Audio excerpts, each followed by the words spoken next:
welcome, ladies and gentlemen, to season 21, split 4, the basement. This is round 1, coming to us live from the one and only Virginia International Raceway. I'm John Van Ree. With me this evening in the basement, I have Andrew Johnson, Mark Dial, Mark Monday, and Russell Urent. How are you, gentlemen? And, of course, it's a special round for us here at V8 Vets. This is also our pink round. First time we have done one as a league. And as I said as well, it's also the inaugural split 4 race. As the pink round, basically it is seeing us with 180 drivers racing across 4 splits. It's an exciting time for the league, but we'd like to take the opportunity to raise awareness for the plight of many people dealing with the battles associated with breast cancer. As a league, we have many members who are in the thick of the fight and with close loved ones, partners, family, friends, or extended families. And I know of at least 1 or 2 drivers that aren't driving this season because of the battles that they are in. So our thoughts are out with those guys as well. By racing in pink, we're showing our support for all members of the vets community that have been touched by cancer. We've included a link to the McGrath Foundation in this chat on YouTube. So if you feel like doing a donation, please do so. And if you do so, please drop in V8 Vets in the text. And for me, as a personal story, I was lucky enough to spend a long weekend travelling in a Cessna Caravan out to Birdsville for the Birdsville races with Glen. So it was a 3-day weekend, and I would have quite a few chats with Glen about his story and the battles with Jane and the personal resilience that he has, and where the McGrath Foundation is today, which was well beyond the expectations of what he thought it would be.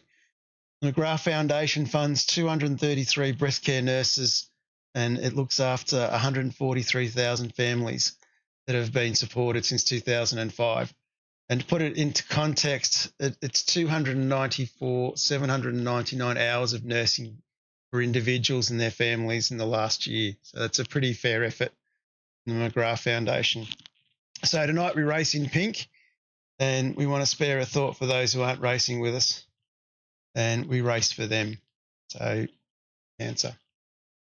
That is where we're at, but we will leave that pink on the screen. Everyone can see it is there and what it's about. Some great looking liveries.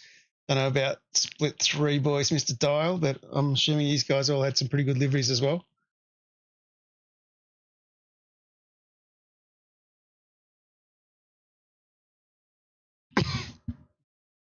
That'll be good. Big.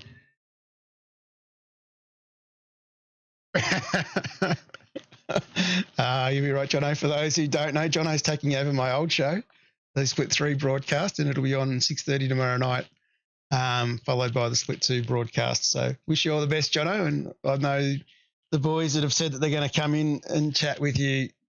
I've been doing it with me for many, many seasons, and I think you'll be in good hands with those lads. And they can't hear boys. Here we go. They should be able to hear them now, hopefully. Took a while for someone to say that. Yeah, so it's great to have you lads with us, Mark. The pink liveries were fairly good in split 2. Jono, of course, as I said, you're taking it over in split 3, which is looking forward to it. But let's have a look at this track. I've got it on the screen. It is a typical Eastern USA circuit. Undulates up and down, plenty of high-speed, slow-speed corners, and a track that I think most drivers have a love-hate relationship with.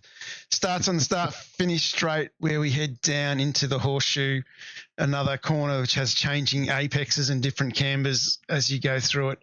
We then come out through the fast-flowing turn 2 into NASCAR Bend, the corner that catches a few out. And then if you haven't been beaten enough by then, you get to turn 4 and get whacked with the left hook, where we then have to tiptoe ourselves out through turn 5, which is in 2 parts, 5A and 5 itself. And then after that, we come out into 6 and 6A, as known as the snake. And then we head up the hill, one of my favourite parts of the circuit. And I think whoever was racing around me last night wouldn't have been happy because I had good speed through there, through 7, 8, 9. Then we go past the clubhouse complex into 10, and then down the hill and sweep up into into turns 11 and 12. 12, known as the oak tree, used to be an absolutely sensational, iconic tree, but it is definitely going to be disappointing because the tree's been cut down. I'm not happy about it. But then we leave there and we head up Madison Avenue. And no, it's not named after Madison Down, if anyone's asking. We head up the hill where we go into the turn 14A complex, into the roller coaster, down the other side, through 15, 16, in the 17, down through the hog pen 17A, onto the front straight, and then we are set to go. It is a cracking circuit. I love it. I don't know about you boys, but it's not the track I'm the fastest at, but it's a track that I really enjoy driving. It is a good track to drive. It's not one of my worst. Takes a while to get in the groove with it, doesn't it? But I think it's a fun track once you are in the groove. Yeah, I hadn't driven here for a long time and had it down pat in practice, but struggled last night a little bit. Yeah, it is a very, very tough track, but I thought it was good. The racing was good. We're going to see that in a minute. We are going to definitely have a look at the grid now. So we'll pop that up on the screen for everybody to look at, and some interesting figures to be seen by all, with Russell Wren, the rookie, on pole with a 146.639, and sharing the front row is the masterfish, Matty Monday. So that is a great effort from Matty to get himself back on the front row, which was good to see.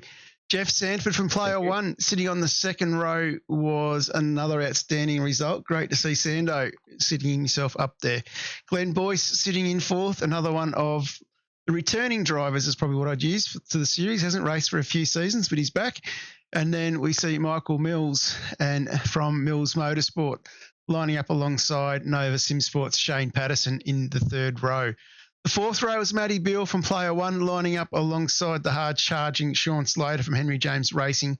On the fifth row was Phil Whiting, another one of our new drivers from Passion Sim Racing, lining up alongside John Van Ree from WKMP.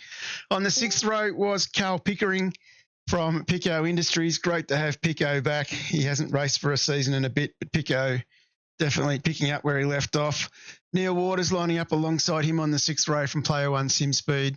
And then we come over the page where we have Dave Holly, one of the new drivers, a privateer, and lining up alongside Peter Wilkinson from Locked On Lads Racing. If you haven't been listening to the Locked On Lads podcasts, I had the pleasure of listening to Wilco on my drive to Sydney last weekend, and he is absolutely chomping at the bit for vets. So glad to see he's back.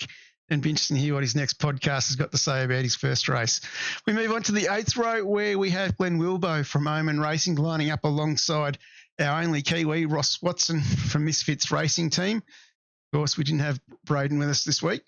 Anita Buckland from Old Mates and Sons was in 17th, lining up alongside my favourite Dutchman from Mustang and North Queensland, Greg Sholton. And then on the 10th row, we had PJM Racing's Phil Marsh lining up alongside another returning driver, Darren Friend from Old Mates and Sons. On the 11th row was Darren Schaefer, another new driver to the series. Great to see another rookie in the field, lining up alongside Craig Rose from Quantum Pecky Racing. And then we had on the next row in 23rd, Darren Vermey from 1MLT, lining up alongside David Baldock, who obviously we did see in the chat before. So it basically tells me that Port Adelaide must be getting flogged in the footy. Rolling over the page, we go to Vaughan Robinson, another one of our rookies in this season. Great to have Vaughan in the field as well. And he lines up alongside Gunther von Nordschleife from Germany, representing WKMP Sim Sports. The next row, we have Tim Hall, another privateer who first time in the series, racing on his row with Adam St. John's from Full Bore Racing, another one of our rookies. And then on the next row, which is our 15th row, we've got John Lee from Old Mates and Sons, and he is lined up next to Mick Rudd, who returns to the series as well. And then on the next row in 31st from Southern Cross Racing, in his first outing for that team, we have Stephen Luckhurst. And then in 32nd is 1MLT's Tim Vermey. David Longsdale, who I need to catch up with Peter Latham and do a bit of mathematics. I think David could be our oldest driver, well in our 70s. from Team AJR, and he lines up alongside Simon Pitt, who didn't set a time. Chris Blanchard is our race controller, and Mark Dial entered the wrong server. And Lucas Burke was our safety car driver. And we then had, mental blank here, Luke Neville as our other safety car / race control. So that is a very full field that we have. Just making sure there's no one else. That is correct. That is a very full field that we had, which was great to see. We had 34 drivers on the grid, which is not too bad. I think there was still, that I was aware of, at least 5 guys that were away, and a couple of guys still needed to finish off their rego and stuff. So definitely a good field. Looking forward to seeing how this one plays out. And before we get going, I'm going to take the opportunity to ask a couple of quick questions from Matty Monday and Russell. You ran. What were you guys thinking? Round 1, race 1, front row. To be honest, it was my first race, and I was bloody nervous all day, considering it's a computer game basically. But I was pretty happy with my quality time, and we'll see how the rest plays out. I've been crying about it all day, to be honest. But anyway, we will see. So I don't know about yous, boys, but we might light the wick on this one. Oh, there it is. The famous words. It might be a new broadcast, but things aren't going to change. Actually, Matty obviously pulled a veteran move on me in the first corner because I need to learn to block, obviously. I just chatted my inner split 2 driver from previous seasons and stuck it up the inside. So, I was like, oh, shit. Don't. Right, let's get this one rolling. And we're away. That is a great start there from Russell.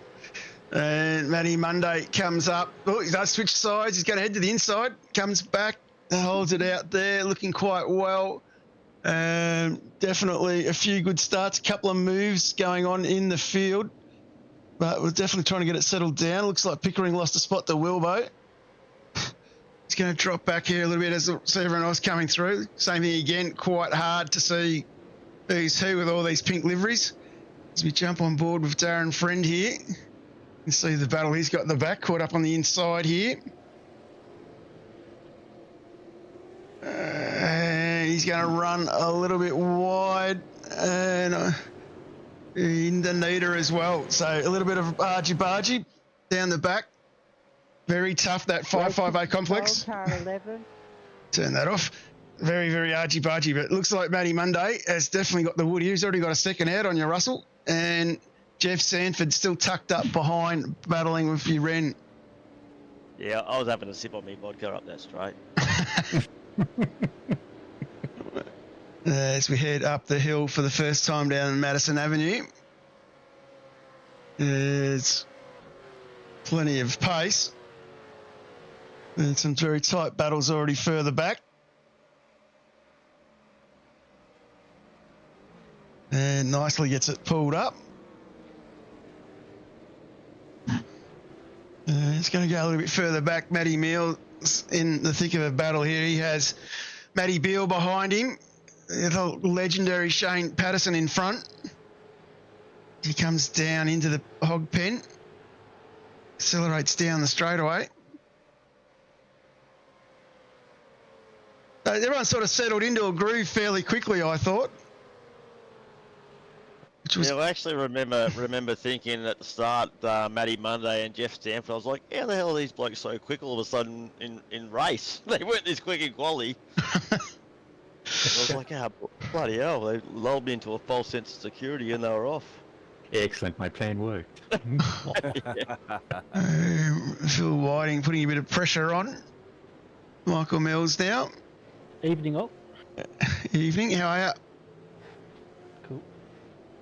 Good evening. The famous Adrian Zippy Zeal. Just come on to watch Simon Pitt race, your next teammate from an old day, and now to come and see how he's going.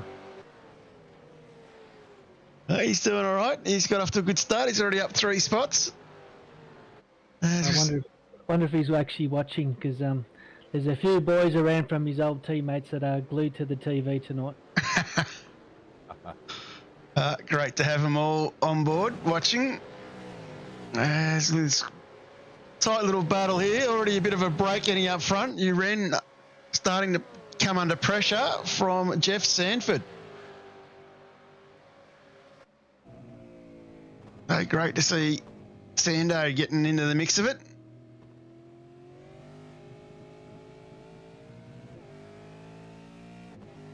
Down through the roller coaster and into the hog pen. Of course, that's one of those corners when you get it 100% right, it is so sweet. And when you don't, you're sideways. Yeah. I'll show you an example later. We'll go back a bit further where these boys are all still battling. For some reason my screen's changed a little bit. I might fix it up as we go. Let's have a look at Marshy, another one of the older boys. He'd be in that battle with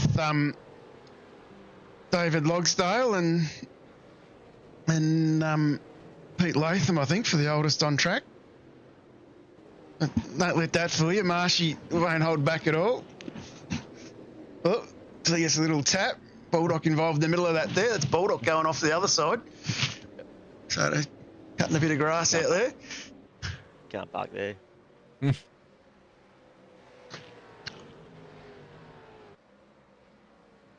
As they're heading back up into the oak tree.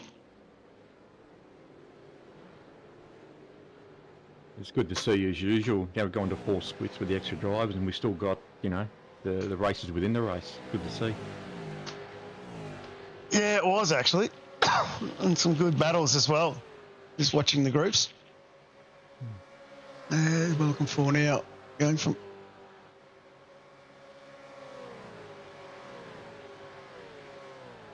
So I just really love the turnout of the liveries. It was great to see. A bit like last season where we did Scotty Van Loon's Japanese round for round 1.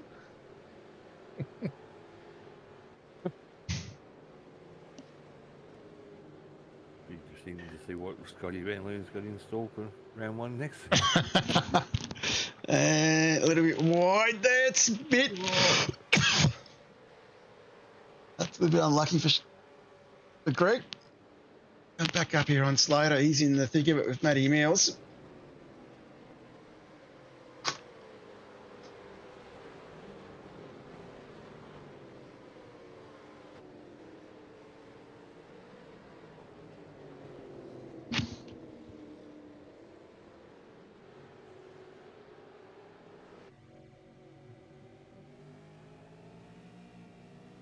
Just such a hard track to pass on as well.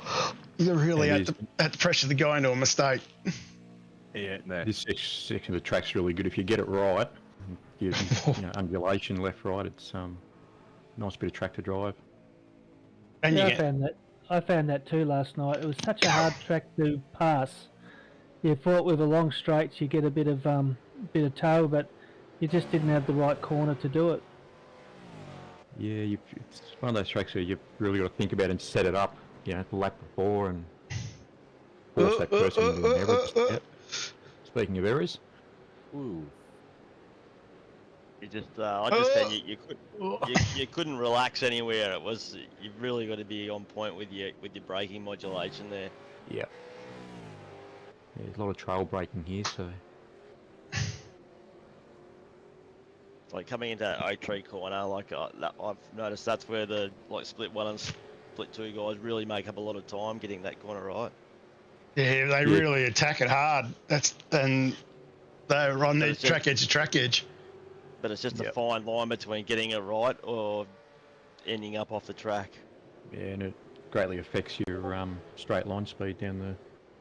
Yeah, the drive off that corner is so important. Huge, isn't it? There's a huge slipstream up the hill too. Yeah.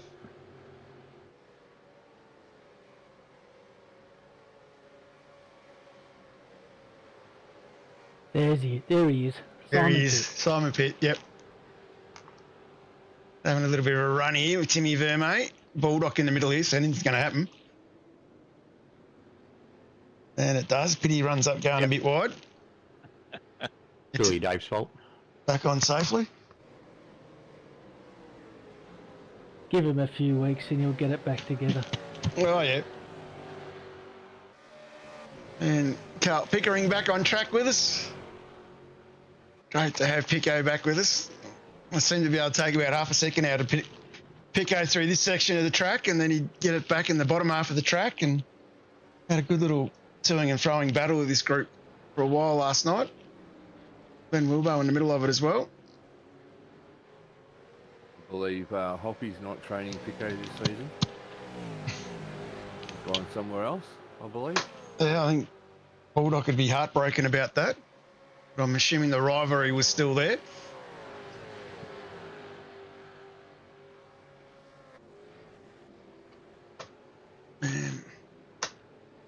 But yeah, Pico last season couldn't drive because of work commitments, but he's back with us this season, which is good. Good to see him back. It is. Jump on Matty Veal. He's in the thick of a battle here as well with Sean Slater. They're starting to get into the thick of it. So he's going to get the move done. Nice. Nicely done. Vader now trying to put the pedal to the metal.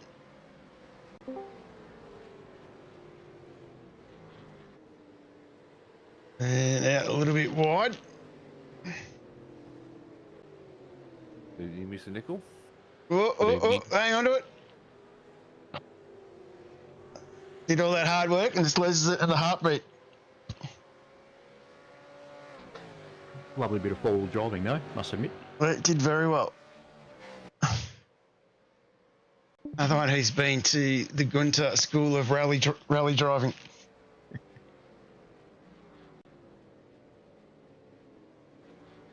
Russell, you could let Matty get out to about a 1.5 second lead. Still got Sando tucked up behind you. Boyce a further 1.7 back from this battle. Shane Patterson hanging on to this group as well.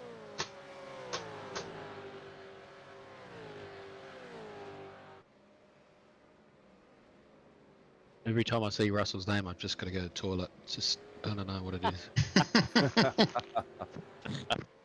Yeah, mate, I've dealt with that all my life. Commonly mispronounced as urine. There you go. I've never heard it called that one, but yep. Now you know what to call him from now on, of course. Yeah. Yeah, that's going to stick. Yeah. Or Stone. Oh, yeah. Middle name all. Names tend to stick That's all around, right. I'll write it on the back of my car, mate, so you can see it. There's Jumper on Glen Wilbo. He's in the thick of a battle here, the group behind. Going on here, isn't he? It's all happening. Can I ask Russell the heritage of your surname? I believe it's French, but there's not much French in me, so. I know my cousin Scott Uren used to race in the iRacing V8s, sort of in the. Oh, nice move, John. In the twilight years of it, so. Nice. I don't know if any of you raced against him. Don't you remember him? No. Quite a quick driver back in the day.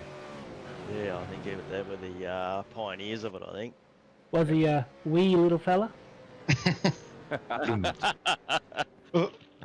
Righto, who said that? You made another enemy. Glen Boyce and you. 2 enemies now, righto. Just add him to the list. Yeah. Poor old Wilbo there, know, losing right? a couple of spots. Yeah, get me voodoo doll out. Oh, who's flashing the lights there? Not me. Yeah, that might have been Mr. Neil Waters. Hey, you got Tourette syndrome. You got a bit of a twitch there.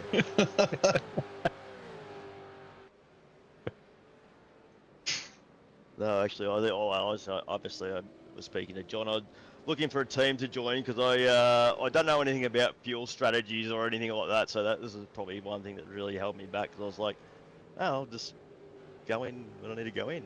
But obviously, after watching the Split 1 broadcast, there's a lot more to it than meets the eye. Yeah. Yeah, it's a bit of an art to saving fuel properly in these things. Well, even just to know when to pit with when the safety cars came out, I had no idea. Like, should I pit? Should I not pit? Should I? So that's it's something I'm looking forward to learning a bit more about. It's always the battle, though, understanding when to and not to. Particularly with safety cars. Sort of knowing when you can get home is probably the main thing. Well, the only thing I'm assuming in Split 4 there's going to be more safety cars than not, so you'll sort of probably allow for that. Not necessary. Yeah. Depends on the track. And the race control and the race control member. Yeah. No, I think Yeah, so maybe there's a safety car to put it out. That's another thing too. I think they did a fantastic job last night. Even though with the split, where the safety car came out with 2 laps to go, we shut it down, so we got to do a sprint in the last lap. So no, I reckon they did a fantastic job. Yeah, no, it was a good effort to get all that sorted and give us one flying lap. Which, Oh, look at that, right up his ass now. I'm just teasing you. Oh, is that Sando? Yeah, he was, till he decided to go a little wide there. Just checking out the grass. Yep, Yep. it's still there. Good. Play on.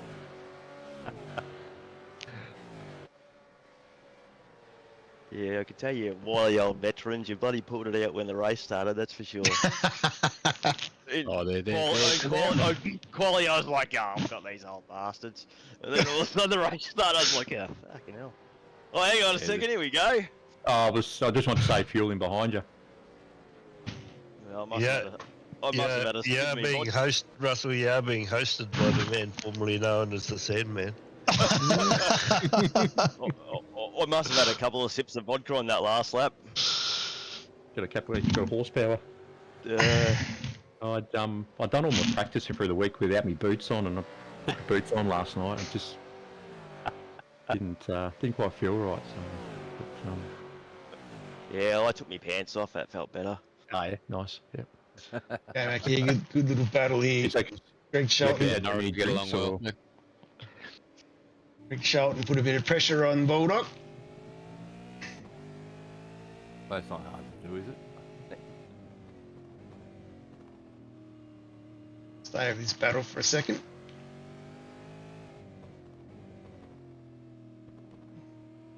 You can see Dave hitting 2 apexes in a row. 3. That 4? section there, I reckon that's the hardest section on the track there, where you can make good break time. Need a lot of because, patience. yeah. Similar to the back straight, if you don't get a good run out of there, it affects your speed through here. The car was nicely balanced through there, though. Eh? Yeah, it's good.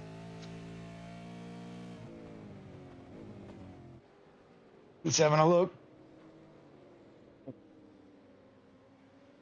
Peter getting into the action of this year as well.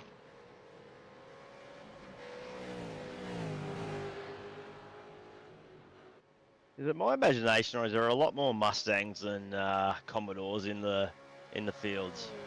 Yeah, we're That's a good high team. class league, mate. High class. Yeah, I think you're right there, Russell. But like you just can't hold it against them. Like that's their issue. They've got to deal with. Yeah, Well, that's Greg going a bit deep. obviously you see what happens there when you drive a Mustang. Yeah. A couple of Commodores out in front. That's Yeah, the way it should be. Yeah, wait till the last Shots lap. fired. They usually all fall off though. Those Where are we? Here we go. To be honest, I did a few practice laps in a Mustang just to see what it was like, and I was actually quicker, so I don't want to say anything.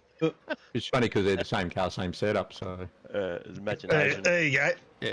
That'll give you a bit of a perspective. So 1, 2, 3, 4, 5, 6, 7, 8 in the top 20. There we go. Look a bit further back. We've got another 1, 2, 3, 4 down to 27. And quite a few ZBs in the rear of the field there, just saying. Simon Pitt goes a bit wide again. I think we need to focus on P1 and P2, though, to be honest. They are an extinct car. I'll go back to Gain. I think that's probably more impressive to look at. Speaking of cars, when are we going to get the Supra into iRacing? About 2045, do you think, boys? Or Yeah. I reckon it'll come when Madison Down starts vets. Anyway, Then I'm giving up. I'm sure the Split One boys will love that. Yeah. let's just focus on the leader for the minute, boys. Geez, he fits in here pretty well, doesn't he? Enjoy it now. That was Monday. I'm just enjoying it now because I know it all turns to shit. I've seen the movie. What do you mean? This is live. Oh shit! I better start turning the wheel. Yeah, I know. Hey, you're very multi-talented, Russell. You can see the future. Good to can see dead people, but Russ can see the future. Oh god. So when the Gen 3s come out, are they coming out next season or? Rumour has it. Based off this car will be gone, yeah. Yeah, this will switch to Gen 3s. Yep. Oh, they're not going to relegate this as a subclass, like the old BFs. Oh, it'll become a it'll become a legacy car, but yeah. They'll turn the traction fucking module up on it, so it's actually nice to drive. yeah. Yeah.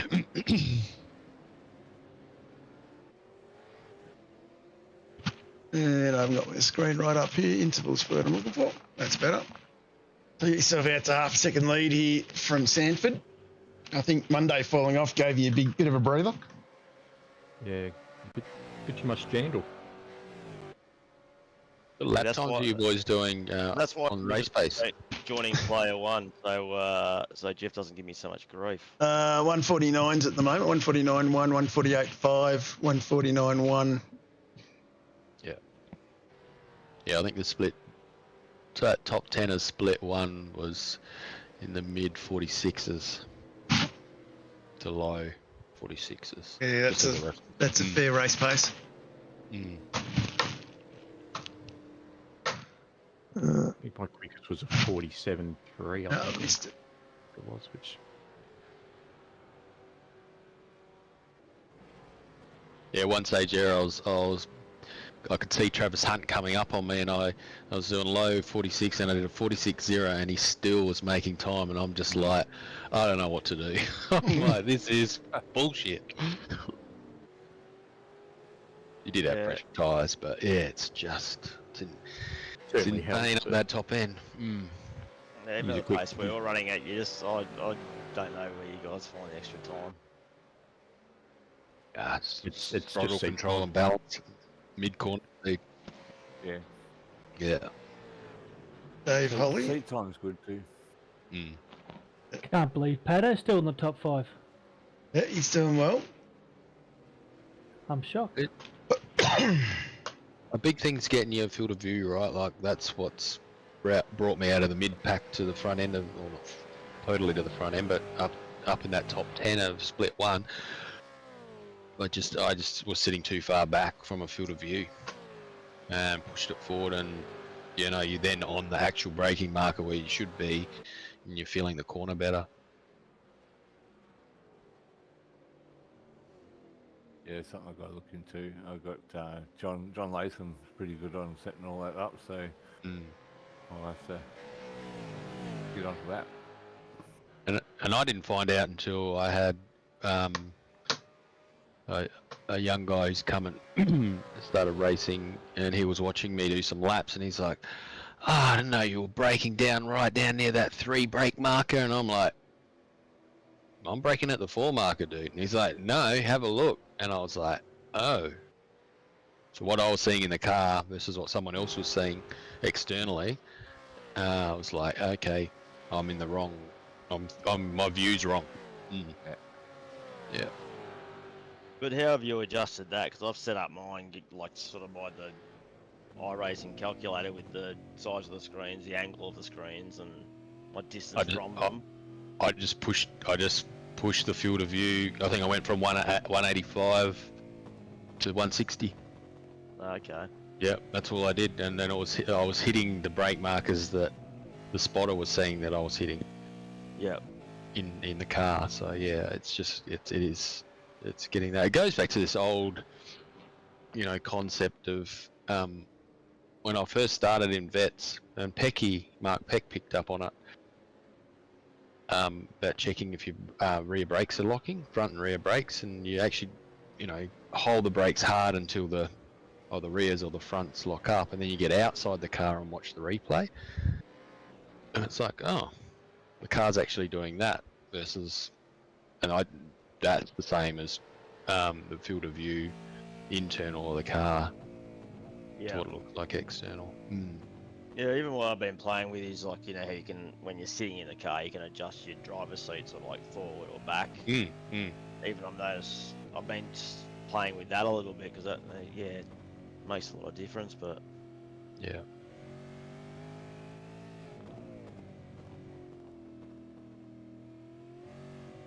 So even with your brake biases, so with this track, what sort of brake bias would you be running? I think I was at I was at 51.8 or something. Yeah, so I was down.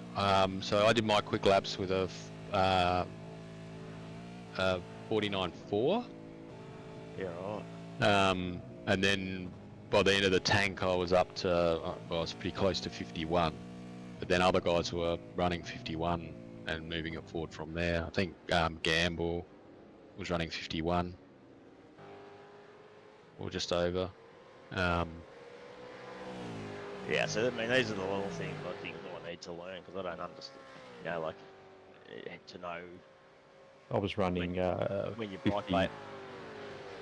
50.6, which seemed to work for me. But it is driving style. Like some people like to ride the, what do you call it, bloody modulate and brake drag. Some people are better point and shoot. It all comes, it is really, and all tracks are different. For example, Sonoma, I'm like, Jamie will put out a set, and I'm like at least two full brake positions forward on Sonoma. And it is, once you work out where the best braking spot to carry the corner speed, you can sometimes push the brake bias forward. But yeah, then it's so dynamic as well, because then you've got to think about tyre wear. So if you're running a rear brake, you're going to lose the rears quicker than the fronts, and vice versa. And yeah, it really is trying to get the balance. Like, there's one thing doing a fast lap, but then there's being consistent through the race. So I think I lose tyres quick. Because I'm quite aggressive for the minute. So it's it's probably going to bring me unstuck in the longer races. So that's something I need to work on.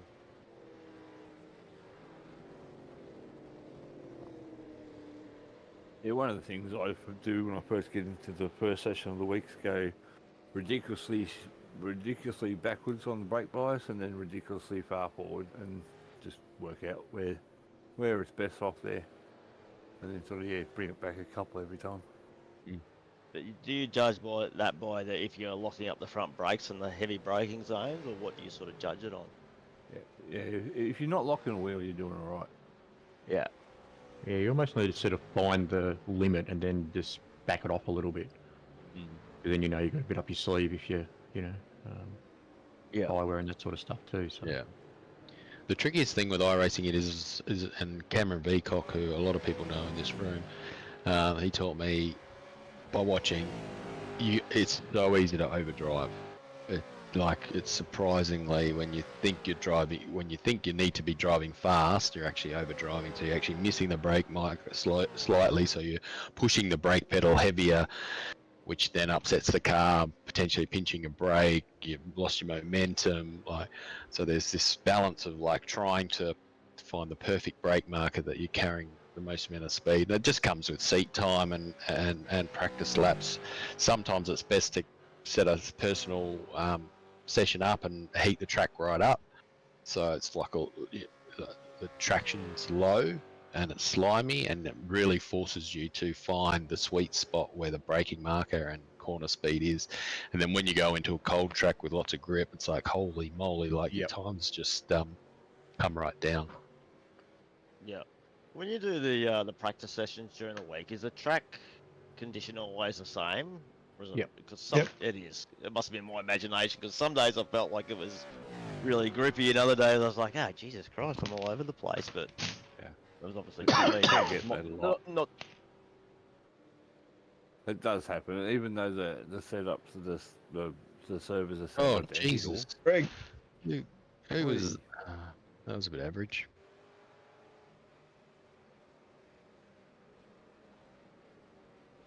One of my teammates. Jesus.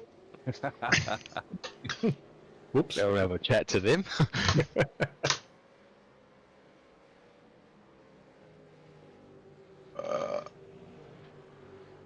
it makes me so sad watching this, knowing how it ended. Not the Yeah, actually mate, no, you're winning. live, I of thought you course. won. So- But it's looking like you're going to win easy. Yeah. Just keep eating your popcorn. Okay.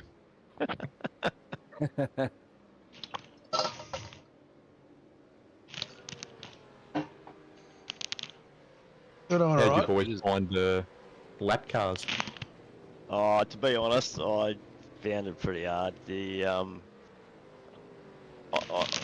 raced motocross for years as well in the lower grades and the higher grades, and it's always the same in the lower grades. People just don't get out your way.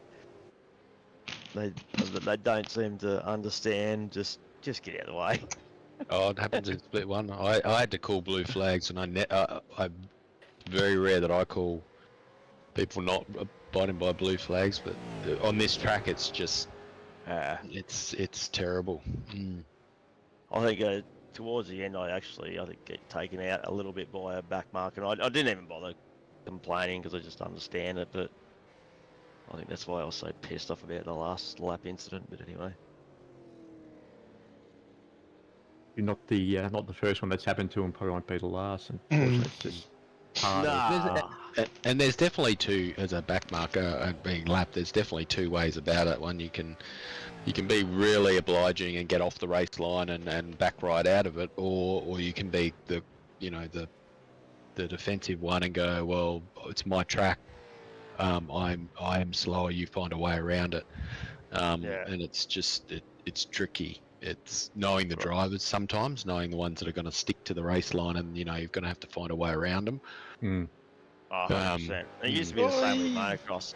With motocross, it'd be like, you just stick to your line, we'll go around you. It's when they try and avoid you, that's when the shit happens. I just go on the straight, and I just pull way over and let them go. It's just easier. You're a lap down. You're never going to get it back unless you're getting a wave around, which you're at the back of the field anyway. So yeah, there's no point stuffing someone else's race up.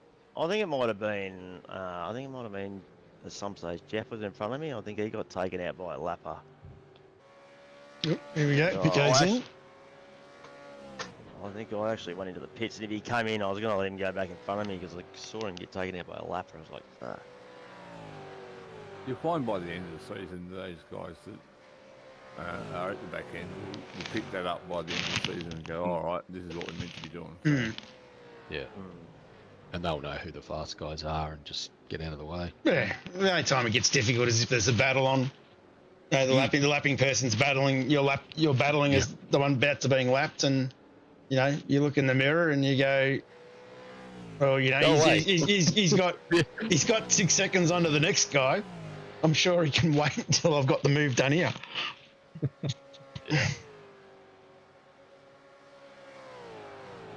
It's the one thing that I struggle with in races is when you might have like a 6-second buffer from the guy behind you, and you end up getting you're fast enough to get to the guy in front of you, but you don't quite have that pace to get around them, and then they start blocking, which they're entitled to, and you lose that whole 6-second gap from behind you, and then next minute that guy's been able to slip up the inside because you're battling with a guy in front, and you go, I just lost like 2 spots for nothing.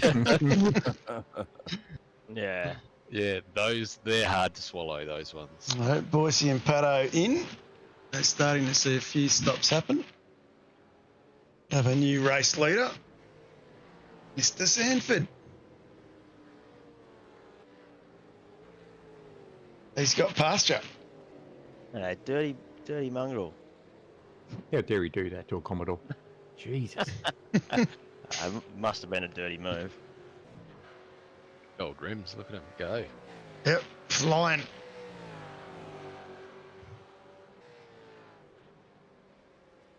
I think Mustang's faster in a straight line. I'm still. I'm adamant. As I said, I did some practice laps in the Mustang. I don't think they felt exactly the same. I think through that straight with the S's there, the Mustang seemed to bounce around a bit more. But maybe it's just my imagination. Setup builders will tell you that. I'll say no more. Shout out to the People's Champion. Yeah, I won't be giving him a pat on the back, I can tell you. Stop it, doll. Been going on for 3 years. Sando. Oh, no. Yeah, that was it. That's what I was talking about. That was the back marker that took him out. That was one of my teammates. Well done. That was Rosie, yep. No, I shouldn't say that. I reclaimed the lead, and I think I go into the pits here. Yeah. I was that disgusted by it. I thought I got to pull off here. Pull in. Don't say pull off. That's just wrong. I'm not saying anything. Nah. Anyway, moving along. I would have said pull out, but All I'm thinking is you're lucky Gunter's not here. Oh, imagine that. Did we all not think about Gunter right then? Yes, I'll have to fill me in. So, what's the go with Gunter? Is he actually German, or is he an Australian pretending to be a German? No, he's full on German. Yep. Born German. He was born 1963 in East Germany. Gunter North. Gunter North. What is it? Gunter von Nordschleife. He was born 1963 in East Germany. His father was a German sports scientist called Manfred. His mother is anabolic. And who is it? Is it you as an alias or something? Who is it? It's Dave Worrell. God help us. Is it like the Stig? It's like the Stig, yeah.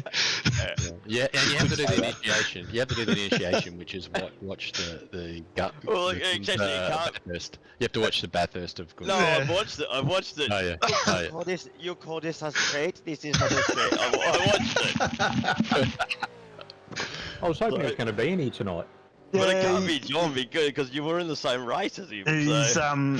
got track school tomorrow, and he had some work stuff he had to get done. So he's, I believe he's watching, but we'll test him So it out. is you.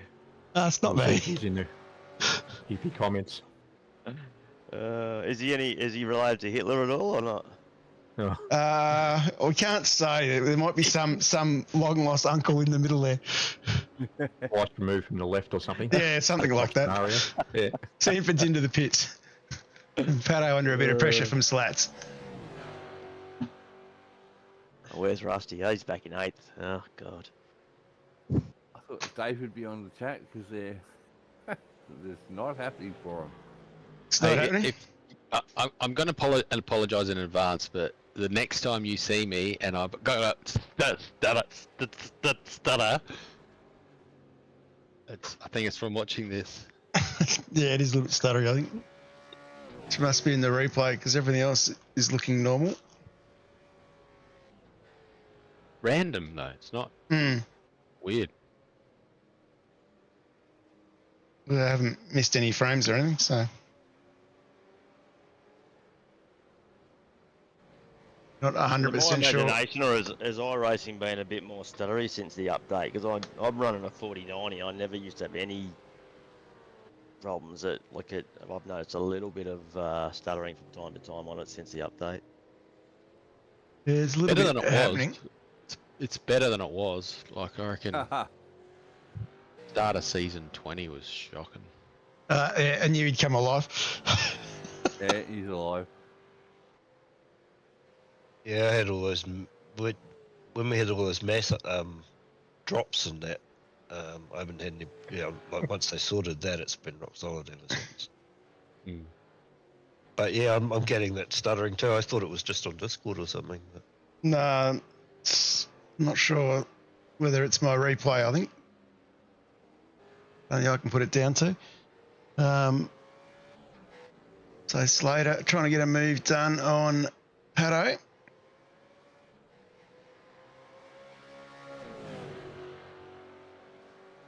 A great little battle here. Gunter.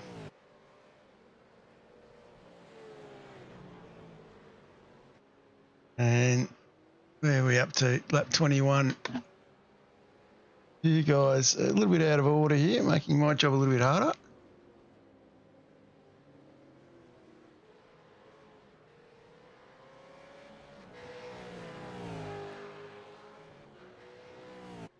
As Wilco goes into the lane. To put a Commodore back into P1, I would have thought. I think it puts a very fishy Commodore back into P1. I see Delaney was racing in all splits, almost. Yeah, I pointed it out to the boss, and he goes, "Yep, okay." Yeah, because I've seen Smarty with it on. I was like, oh. Yeah, that was Blake's liver, and he just changed the pink Yeah. and the white, and missed that. So we didn't, That was it. and he also didn't do my window, well, actually all the window banners on that car too. So Oh, jeez. I'm Sack. not paying him for that paint. He gets done.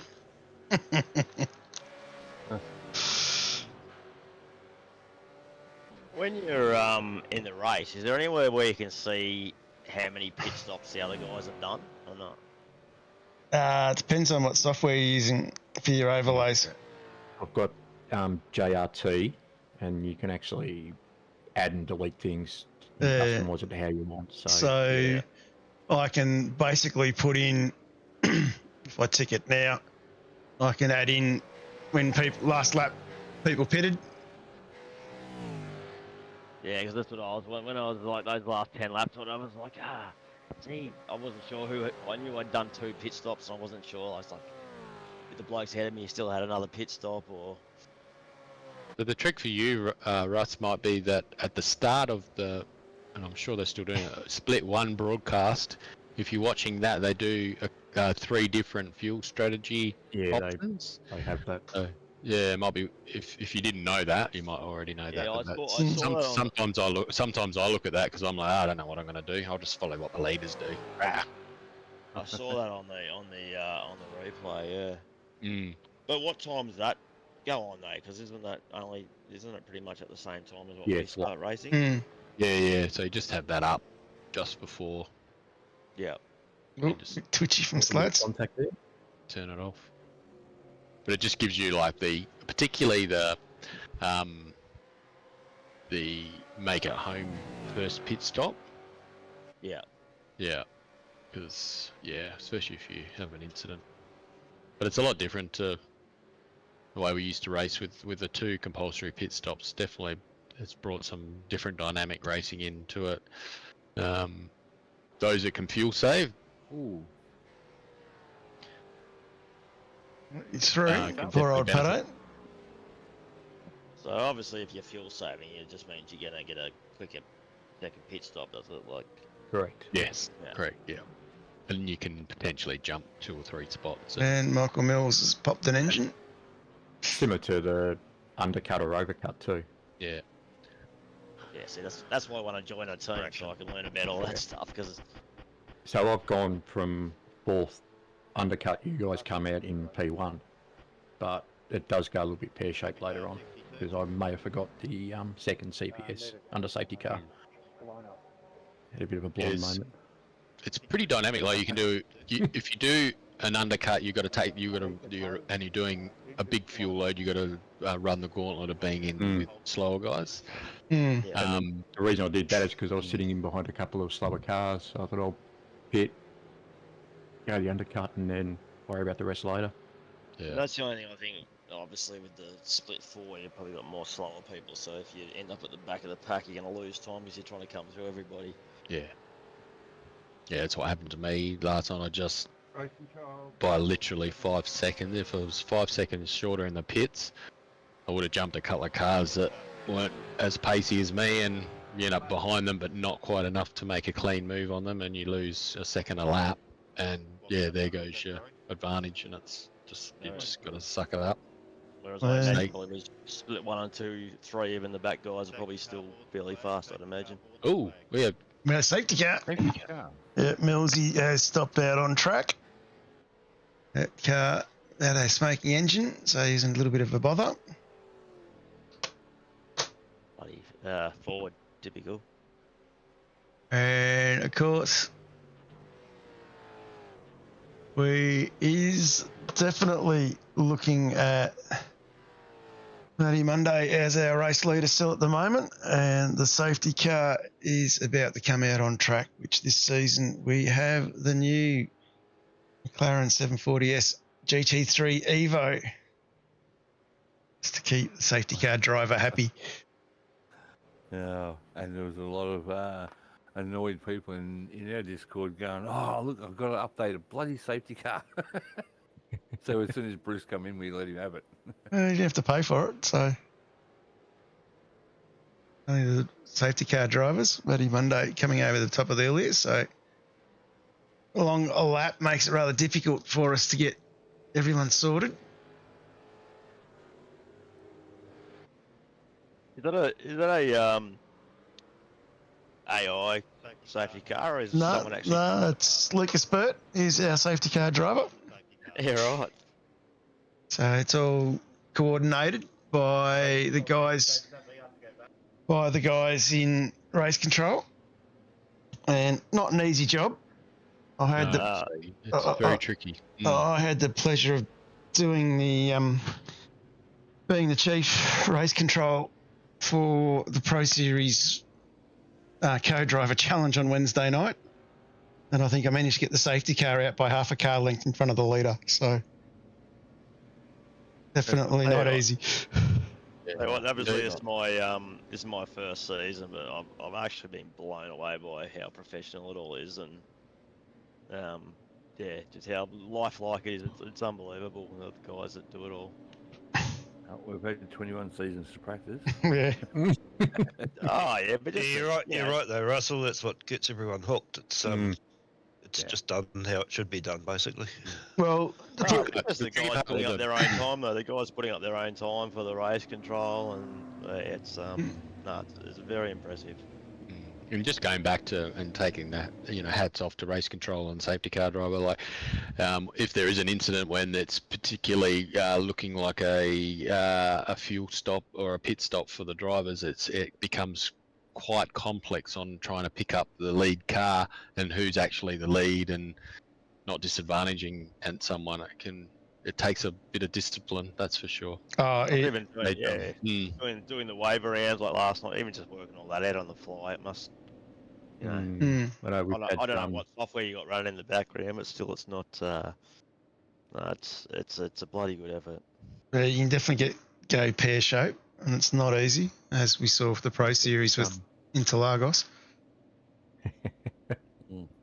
The amount of work that goes into it, like I don't have much of an insight, but obviously through what Dave Coleman's been doing as the chieftain, with just his comments and bits and pieces in our Discord chat, there's a hell of a lot that goes into it. So, which even just in this race, like for him to have the smarts to just let us race the last route, like the safety car came out for one lap and they said, "Oh, too bad about the waiver rounds, we go on green." Sprint to the finish. So just even to have the announce just to call that was good, because I was thinking to myself, "Oh shit, this is going to finish under the safety car," but it probably would have worked out better for me, to be honest. at least you have a laugh about it. Yeah, as I said in my comments, man, I'm not getting bombs dropped on me in Gaza, am I? It's Beep beep. I'll remember him next time, don't worry. That's what I say to fellas. Like, we are all here loving doing the same thing. Why do we get one either cranky with each other or get upset about it? It's like, I suppose you put a lot of, even though it's just it's a computer game, you put a lot of effort into it. I put a lot of practice in during the week, and you do 2 hours of race, and it ends in the last straight. You're like, at the moment, in the moment, you're pretty angry, but then I suppose when you can stop and cool down, you go, Yeah, sit back and have a look at the replay and see what happened outside your car.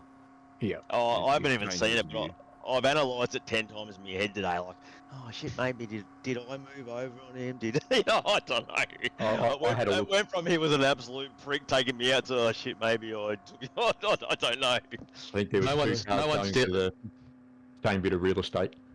I don't know. Anyway, No one's stealing your beers. No one's taking your pay packet. That's all. was it net code? Who knows? No, there was no You know? net code. It was because Have you watched it? I actually when had a look after the race.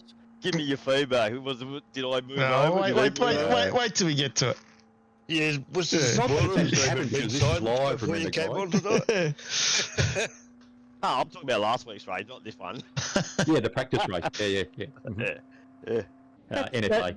That reminds me, I don't think in our split we had any problems with netcode. No, can't say Pretty- there was any now. Not that I don't think. Oh, actually, We had some- we might we have had had some one in split call one. of one that got looked at by race control was called a what racing about- incident yeah. because there was some netcode in it. But other than that, I didn't hear of any. It should Yeah, be we had pretty some bad net- I though got- for on Australian servers, should it? Netcode. Oh, you're still going to get it a little bit. Yeah. Depends on where people are, because it's Sydney based. It depends on where guys from WA, like me from the Northern Territory. The ping is not great. So Yeah. Bloody Oh, bloody yeah. Kiwis. I wasn't going to say Yeah, that. that's fine. Boyce must have been in Cape York then, was he? and if you're on if you're on fixed wireless or on fibre, it'll make a big difference. He was on ADSL. Oh, They'll dial up. please. Yeah. But what it Well, is good to see And is all that copper's been stolen. What are you talking about? it is good to see that iRacing have employed a few new people and they're working on the netcode. Mm. Well, you can see obviously it's an expanding industry because they're employing a lot of people now, aren't they, for graphics and Oh, Mm, scanning. They're poaching a lot. yeah, a lot of key people. Oh, What I was they had reading the other day. didn't they have that organisation that was going to do the NASCAR, not NASCAR or IndyCar, they were going to do the game for them that fell over, and I think they've managed to get a few people out of that, and so it was IndyCar actually, and the IndyCar contract back. So Yeah, that's what's exciting about the whole thing. I mean, the technical side of it and glitches and that sort of thing was always going to get better, not worse. So, yeah, bring it on. yeah, I remember what it was like when I first started. The netcode was huge. Now it's not as bad as what it was 10, 11 years ago. Yeah, that's what I mean, mate. It was, it's no comparison even now. We still grizzle about it when it happens, but Yeah. it's compared to what it was like, even 5 hard to years get- ago. It's a lot better now. It's hard to get that. It'd be hard for them to get that balance between good graphics, realism versus having algorithms that play well together. You gotta keep- Yeah, that's the thing. Everyone screams out for rain and that sort of thing, but Yeah. they've got to improve Wait till we get the that load. And then you got to take into the fact that some people have got a high-end computer and some people have got a laptop. I've got a Commodore 64. I'm racing off console. What are you mob talking I about? put my cassette tape in. That's probably what the problem was. Well, I just think, I mean, there's some smart dudes. It amazes me how you can feel. Oh, that was a tight one on the safety car. oops. Oh wow. Bloody split 4 drivers.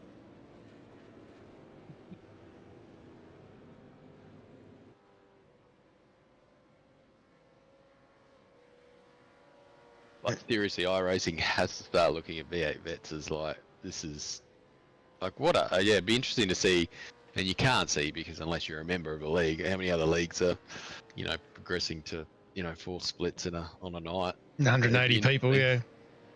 Mm. I think they're taking some notice. Like, look at how many times in the last 18 months we've popped up on the iRacing top 10. I know that's got a fair bit to do with the likes of Scotty Rankin and co, but it's Yeah, it's some speed. they're definitely still getting some airtime. Oh, Yeah, Johnny, here's one for you. Maybe putting up a suggestion that they run the V8 Vets logo in the in-game logos that you can put on if you're not a trading paints. That'd be funny. Well, there's a few, like there's Sim Speed's on there, there's Sim Magic, a few of the other ones, so must be doable. Yeah. It's you probably have to pay a bloody license for it. Nothing's for free, is it? I don't think anyone had it. Just get Bruce to talk to the right people. Yeah. Pete Kelleher makes a very valid point for everybody out there in YouTube land. If you haven't already, hit the like button. And if you like what you're watching, hit the subscribe button as well. So it'd be good to get our subscription numbers up. Again, well above 500 people. The more people that like it, the easier it is we get found. And if we ever one day get it to 1,000, we might be able to make a little bit of revenue out of it as well.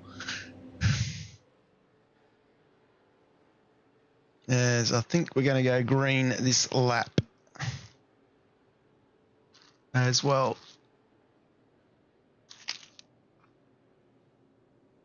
And of course, safety car brought to us by RaceKraft Simulations. And John and the team back with us again for another season. Yeah, good looking livery on that too. Yeah, done by the one and only Bruce McLeod. That was the deal. If you wanted a new safety car, you can paint it. No wonder he made us change it, do updates to it. And of course, it didn't come out in the first update. It came out in the first patch. The patch. Yeah.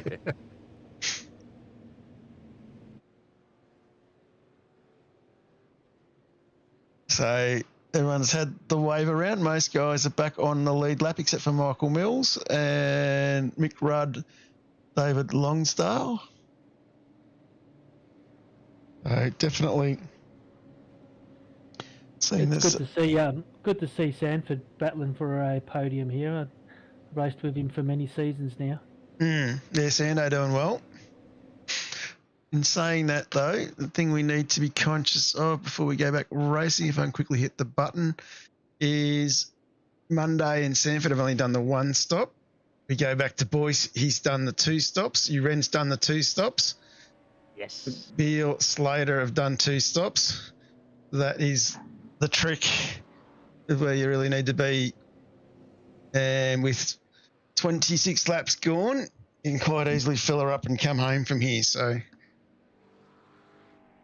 it was interesting to see a few boys didn't make that second pit stop under the safety car.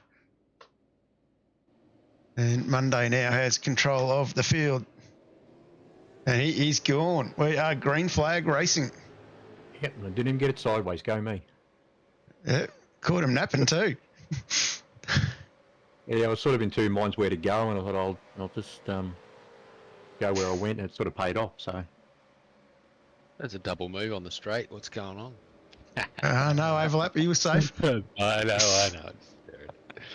And safety car is in. Boys start lap 27. I don't know what's going on with my counter. It's out by a lap. Made it confuse me even more. So a couple of little battles, a few people moving backwards and forth. Vaughan Robinson up to 15, up 10 spots. Stephen Luckhurst, he's got himself up 18 spots at the moment. Daniel Schaefer in 8th. He's got himself up 13 spots. In 4th, Ross Watson from the land over the ditch. He's got himself up 12 in the 4th, and Darren Friend is in 17th. So a few movers and shakers. But don't forget, not everybody has done 2 stops. So the leader of our 2 stoppers is Glen Boyce with Whiting and then Uren. So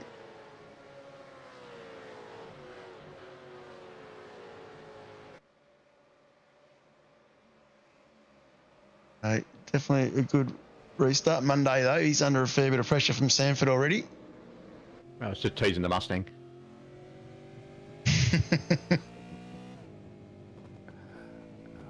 Be careful that Mustang doesn't mount you then.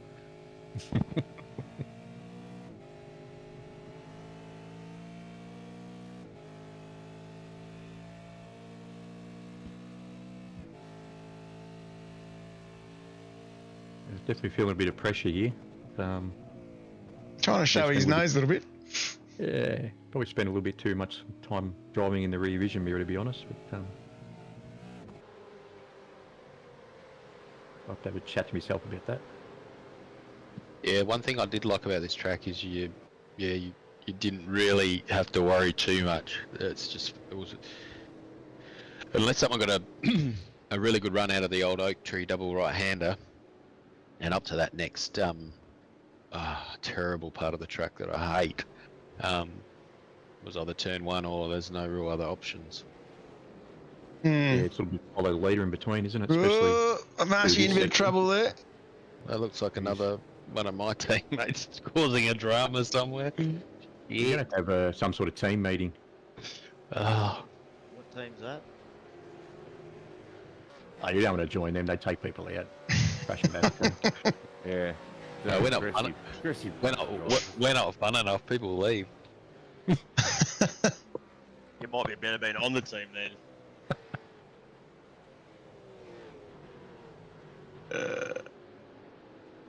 He's managed to do well up in nice little move from Vaughan Robinson there. Going a little bit too deep. Lock it up into the wall. Oh, managed to keep it straight though. That little logo on the back looks like AJR. Yeah, that's a bit of broadcasting going on.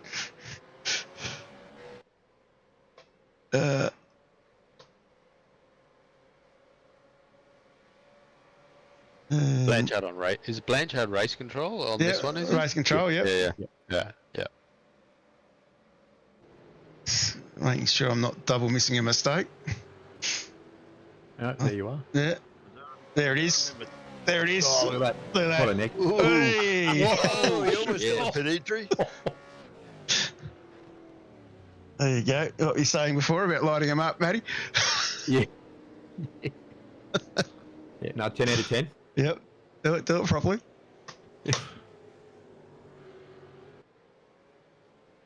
A pretty photo of you, Matty. Yeah, that was for RSRA a few years ago. JP's series that he had going. It was a good series of racing until it all went a bit pear-shaped. But it took about 10 goes to get that photo right, because you literally had the angle and the distance and the size, everything. It was a good Yes, he series. was very disciplined the way he laid it all out, wasn't he? But even like we had a slow lane, fast lane in pit lane, all that sort of stuff, and like it was pretty full on. So A little bit too full on for some people, but yeah. well, as it turned out, yes, it was. To answer your question, Jeff it- Sandford, no, he won't be racing next week. It'll take him that long to get over it. Sorry. Yeah, the more rules, the more to manage, and it just gets very complex for everybody. Yeah. You just got to get the balance right. I think Vets has done it well. The last few seasons, not been too big of changes, and everyone's sort of in the groove now. Yeah, I think as Rankin said the other night, it'll take a little bit for the three splits to sort of settle down. But I think the way that we're doing the six best races and that sort of thing is going to work well over the next few seasons. Yeah, look. Right, I think I might actually be able to do more than 6 this season for once. Might actually be able to get a proper championship result instead of something that's 2 or 3 races short of a bloody drop round. Yeah, look, the key is not doing too drastic of a change. But I think the fact that we've adopted a common rule set with other leagues, and that's allowed it to be a bit more simplistic. We've got picture diagrams to make it easier to understand. And we've tried to keep consistent RC people for a period of time as well to help us have some consistency with rulings and things like that. And that kind of all helps as well. So it's not just having simple rules, it's having the people in the background like Coleman and Joe Marnie and Bruce McLeod, Greg Favell, those guys, and Anthony Visma. Those boys all really make it work, if you know what I mean, when it comes to rules. Yeah. It's good that it's, season in, season out. It's just, there's tweaks here and there, but it's basically the same. Then you know what to expect when you're on track too. So if you do the wrong thing, you're going to get pinged for it.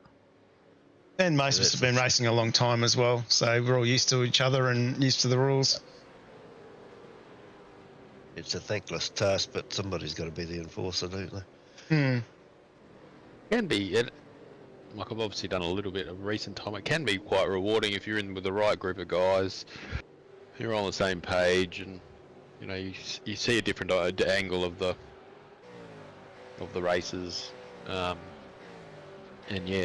because you all need to be in the same mindset, it can be quite enjoyable. It can be quite stressful at times too, when you're trying to balance 6 or 7 race calls at once with a short period of time to make the call. Yeah, you got to be pretty computer savvy through the replays, and yeah.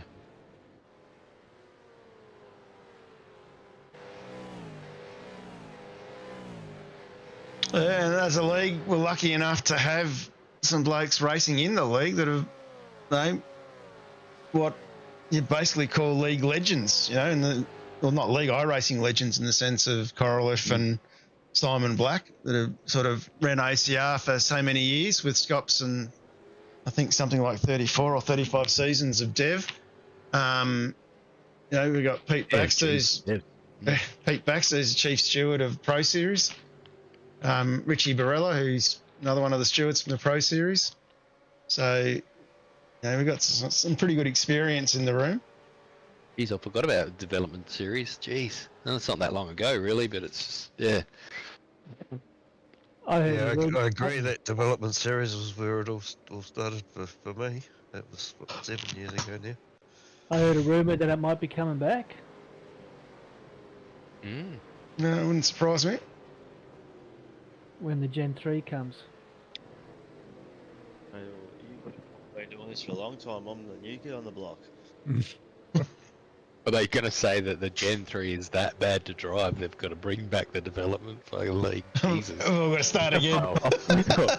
Oh no. I think it'd be more on the numbers that they're projecting to get.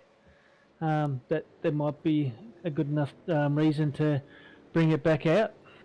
Yeah, there's always a swell when there's a new car comes out like that, eh? It'd be, I mean, a bit like the COVID surge. Yeah. Yeah, I'm a COVID iRacer.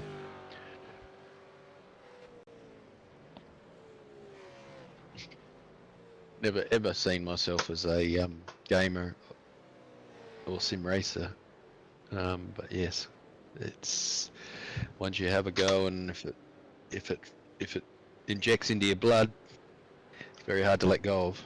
Then you're stuffed. Yeah. Yeah, it's been an expensive venture, that's for sure. I think I'm about 30k in for the minute on this thing. Jeez. I used to race semi-professionally, a 1/8 scale off-road, radio controlled, and I used to spend 15 grand a year on that. This is cheap. Jesus. Yeah, this is nothing. I'll race motocross. This is at least this year. Bang for buck. This is unbelievable. Yeah. Yeah. I've raced in the real world with VE Commodore, Phil Holland, and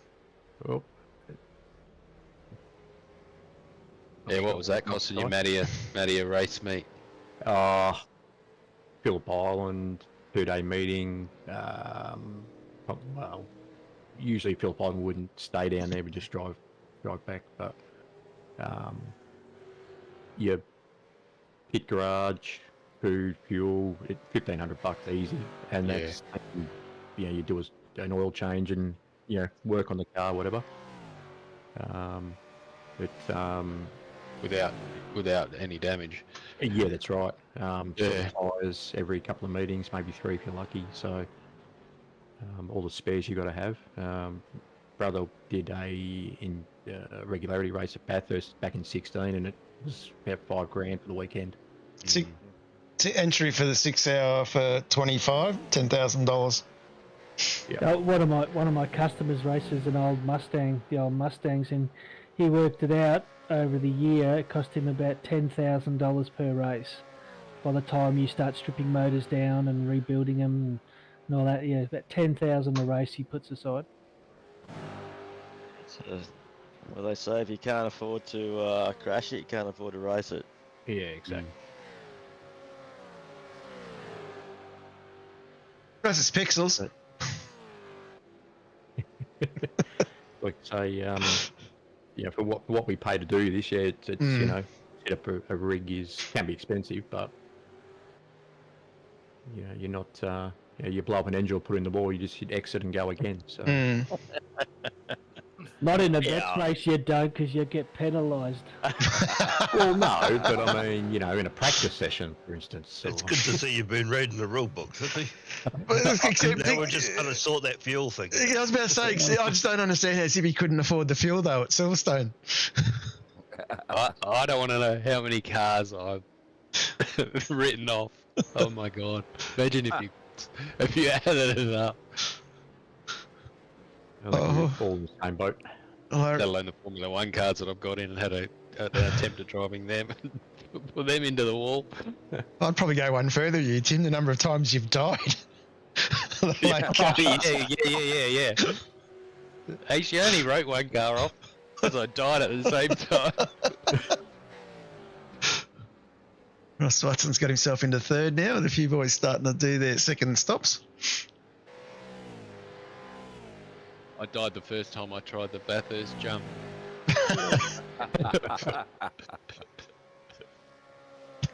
That is just bullshit that they stopped that. That is just downright un-Australian. I was going to say, it's un-Australian at that track. Look, I was just annoyed when you did it properly and went across the line. You got a 1.5 minute bloody slowdown. Slowdown, yeah. I've landed it. I've done it perfectly, and you give me a slowdown. Yeah, I know. That is un-Australian as well. Jesus. These boys here having a real crack. Now I was moving for another safety car. I think we'll get him at the end of this straight, to be honest. Baldock into the lane. Yes. Yeah. Pass of the century. It was all going well to this point. Hey, Sando's telling Matty to pit. Matty's going to keep going.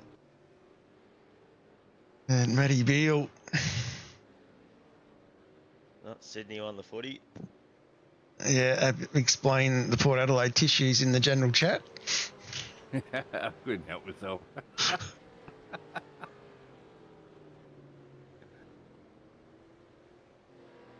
Dave Kirby won't be real happy either. Brad Hayes has caught me out. You're not supposed to see that bit, Brad. That's supposed to stay out of the way. So that telling me that the North Queensland one lost as well. He's going to be grumpy in Discord tomorrow. Fantastic. Little Kirby. Well, I assume so. I didn't watch the end of the game, but they were getting flogged. There you go. I could be wrong. It wouldn't be the first time. Brad Hayes, problem solved.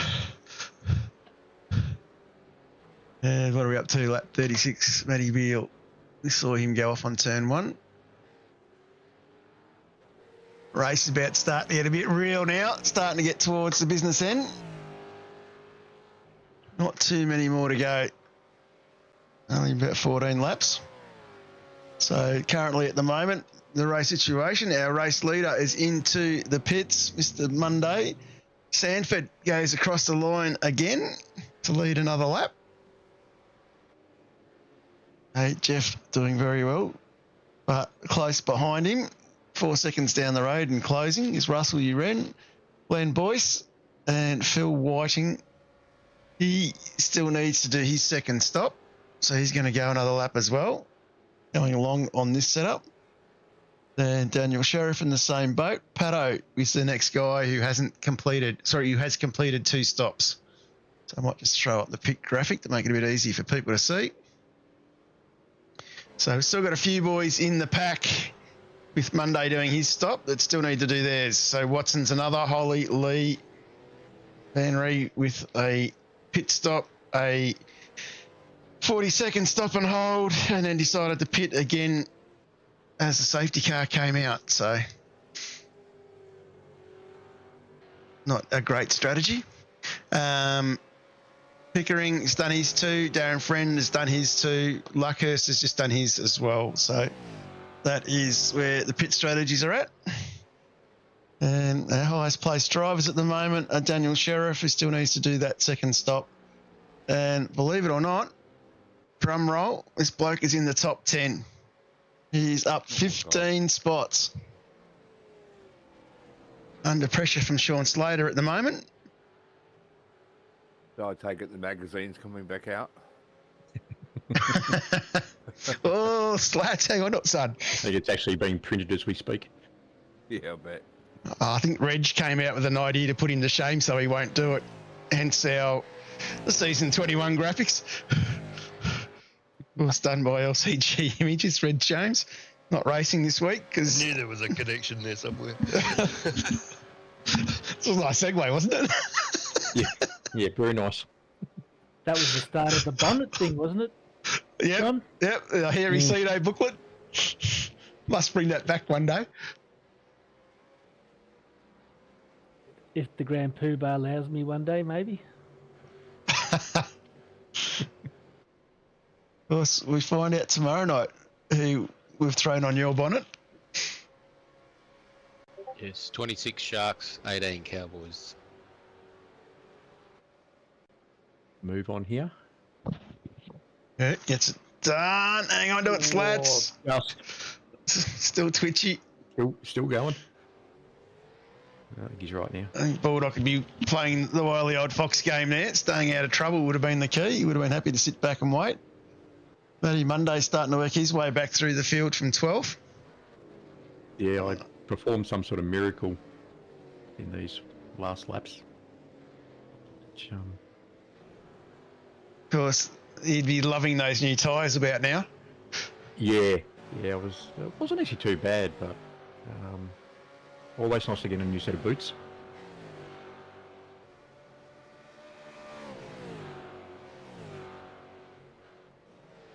Of course, you get to some of this part of the track here where there's one line, so you've got no choice. And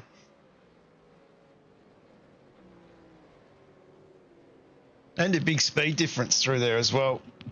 Yep. Between drivers. Oh, someone's cutting my grass. No, it's Sean Slater. I've missed one. Is that the one where he... There we go. Sean Slater doing a drive-through.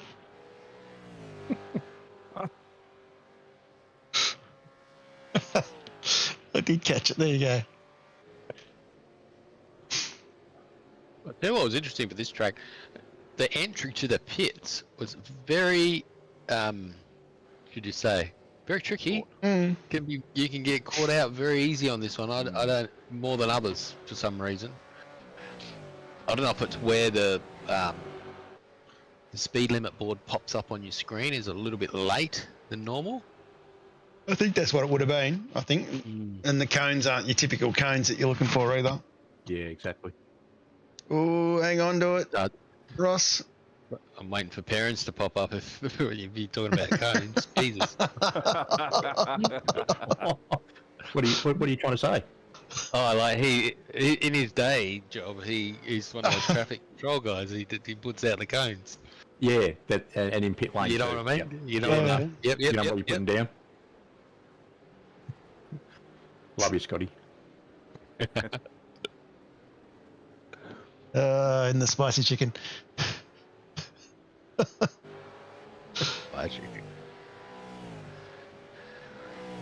Eddie Veal and Patto still going hard at it here.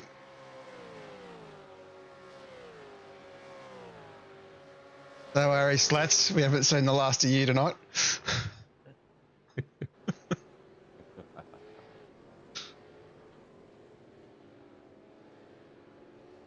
How good is it? Look at all the pink liveries. Yeah, boys done a fantastic job. All right, when I had to do my 40-second stop and hold, I had Gunter in my ear telling me, just drive through there, It's a pit. Ooh. Is that you Was talking close. to yourself or? That was Gunter telling me. That's a lovely little bit of move there. Back to the outside. Patto driving really well as well. The edge. Millimetres from disaster, that was. Go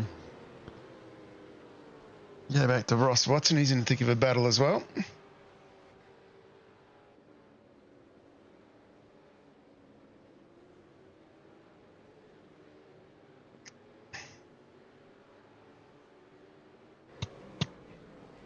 So he's still got Baldock in 8th. Matty Monday in 9th. Hall in 10th. Wilkinson, Russell, Van Ree, Slater.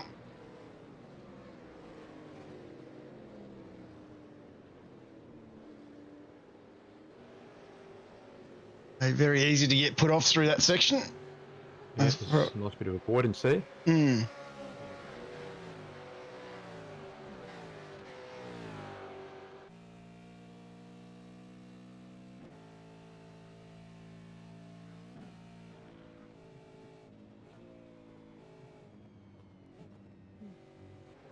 shot out the front bar there, isn't it?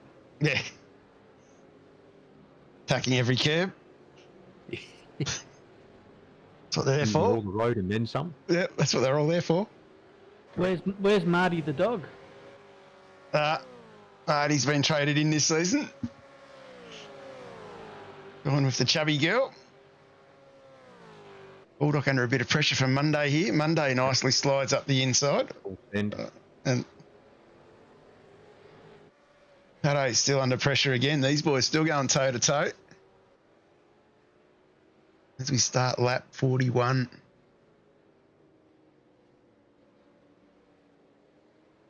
Some nice.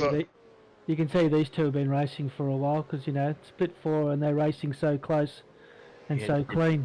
good bit of respect there, isn't it? Yeah.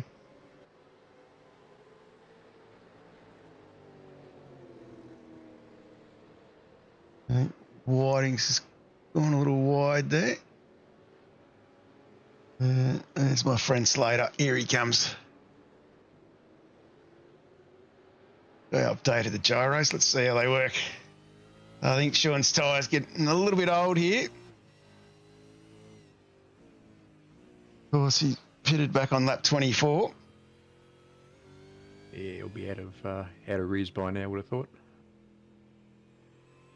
A couple of spins earlier on.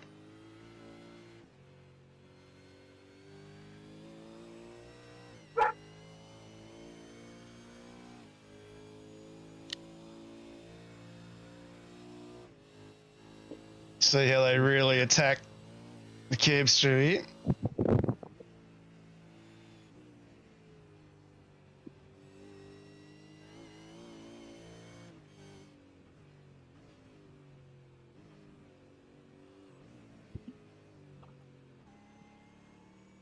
Razy doing a bit of rallycross in front of him. I'm surprised the gyros worked. The shockers were so stiff. Actually got suspension on the camera. He's Sure certainly what- Jamie play with those too. I'm not sure what lap it is. Someone ends up backwards here. Ah, I think that's lap 43. I did that. That is the same move. Out.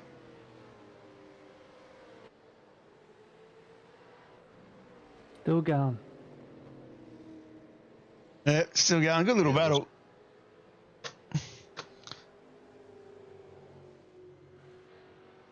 Another good little battle a bit further back.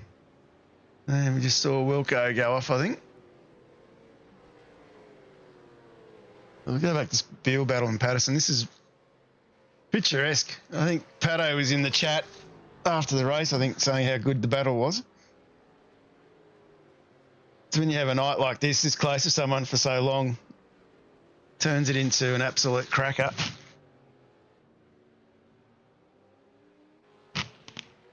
Awesome move. Oh! But a little bit of respect pulled out of it.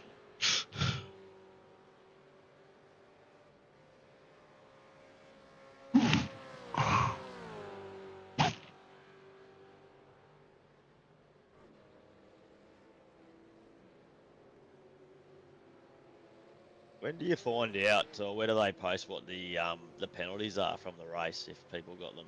That will come up in the next probably 24, 48 hours. I think Joe Marnie's away, so it might be a little bit later, but it'll get popped up in the channel. Might just check in on Sean Slater, see if he survived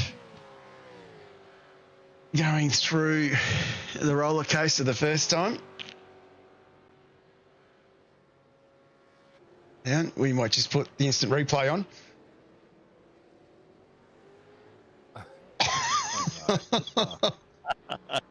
Sorry, Sean. Like your tyres are shot, mate. It's a nice burnout. Did very well. I jump on with Timmy Hall, one of our privateers. He's in a good little battle here with Phil Whiting. Whiting having a look on the inside. And we're in a bit deep, yep. And this is lap 43. Where's my friend Matty Monday? May have missed it. Let's drop back a little bit. Yes. I had a little moment there.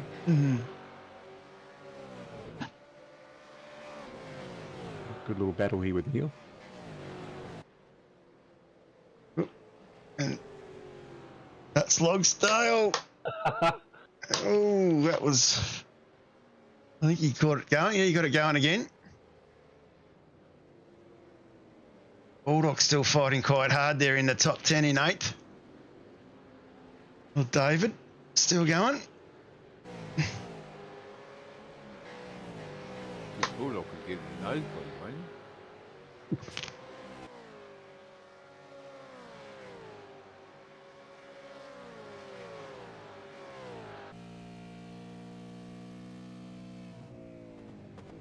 And a little bit hot. Oh, this is the bloke that ended up parked backwards. He sat there for about three laps, I reckon. Yeah, I was surprised coming over the hill for the first time. So, very tight line in that space. At least he held his brakes. Yep. Yeah. Definitely did that. The engine has completely stopped here. Anyway, we will quickly look at my screen. And going to go back. Just check on my mate Sean Slater. Where are you, Sean? It's only a reset button, Andrew. It's only a reset button. And we'll just see who's third time lucky for Sean through the roller coaster. How do you think it's going to go?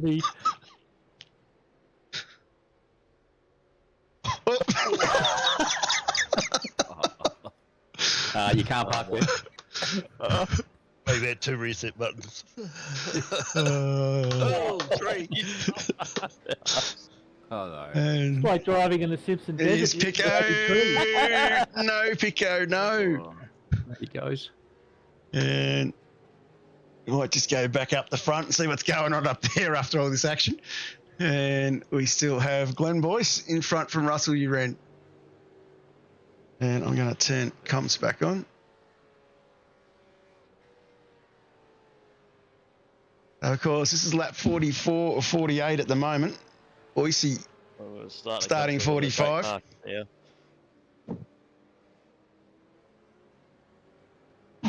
And just keep an eye on the screen. A couple of back markers in between. Got Anita between Russell and Boyce. And things are about to get remember these laps. I was starting to catch him in these last couple. Hmm. Go ahead, 07. Yeah, just blue flags, not letting through. Boyce, though, looking quite comfortable. 2.5 seconds ahead. Drivers, we're safe and possible. If you're being shown blue flags, Just going to check on David. He's still sitting there. Really dangerous spot in the back straight. And he's been sitting there a while. I don't know whether his radio didn't work or like he didn't put any calls through. I think was the interesting thing with Yeah, I David. think one of the boys actually mentioned the race control and then went from there, I think, from memory. I think he said he was just waiting for a mate.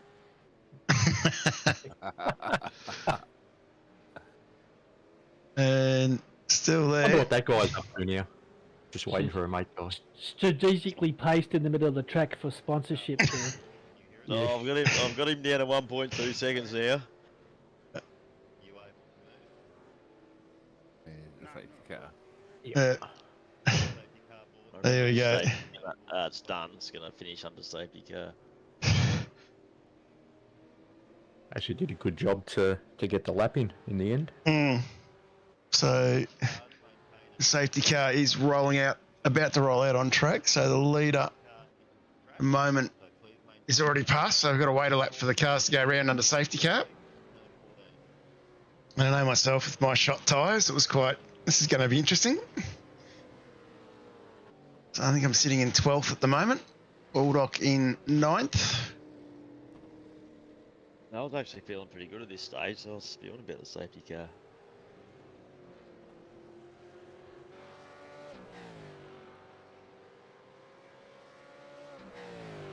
He's waiting for the race leader to get around.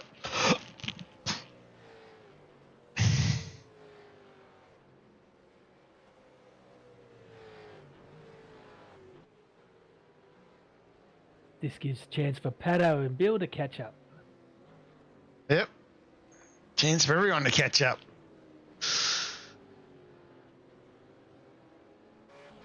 Well, hang on, Gunther can't be you because Gunther's come on 20th and you're in the race as well, so I'm confused. Well, I'm slow because I'm racing 2 cars at once. That's all I'm going to say.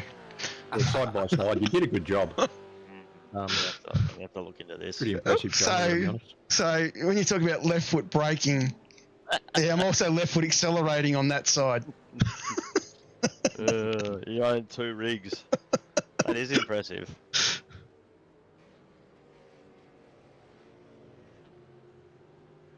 car is leaving pit lane. Car 2, car 25. And the urban myth continues. And the safety car is on track and has picked up the code. Scotty? Their parents? So now that we've got a green cone in front of a blue cone, that kind of upsets the safety car 2 line, doesn't it? Now this is where Blanchy starts working very, very hard. Yeah, he had a bit going on, didn't he? Mm. I think I might turn off now. No, actually, I won't. I'd be interested to get your guys' take on it. Of course, if it was still racing the BMW GT4 as the safety car, it probably wouldn't have had the strength to push that cone out of the way, so it probably wouldn't have had that problem. He would have gone backwards.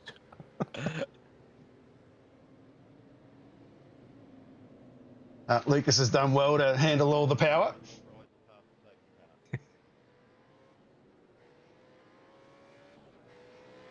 Come on, Patto. This is your race, Patto. Come on. There will be no late rounds. We will endeavour to get the race on screen. Car 474, you are authorised to tow. Right, I'm going to be busy. Green at the end of this lap. Watson Hall, Uren. I'm just getting ready for the Building restart. your suspense, yeah.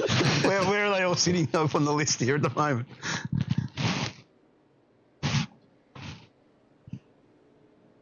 Gonna try something different. I suspect we're about to see my worst nightmare.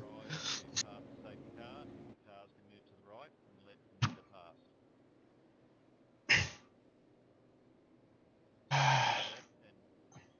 The other left. Pass right inside. Yeah, Zanita.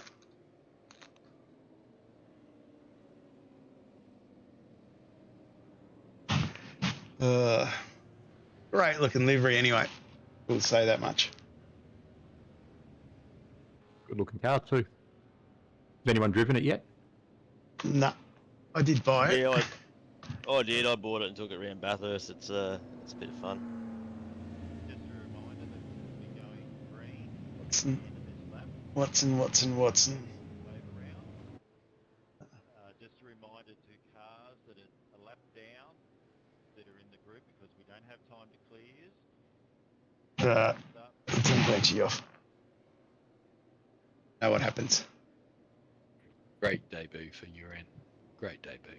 Great. Yeah, Yep. thanks, guys. Looking really good. The race not over yet. What? There's only a lap to go. What are you Yeah. talking about? How can you fuck it up from here? Well, Hey, Hold my beer. the shit went wrong, let's be honest. you pulled pole. You come in second. There goes the safety car. Where is Mr. Watson? There he is there. So, Oh, this is the first time I get to see if it was my fault or not.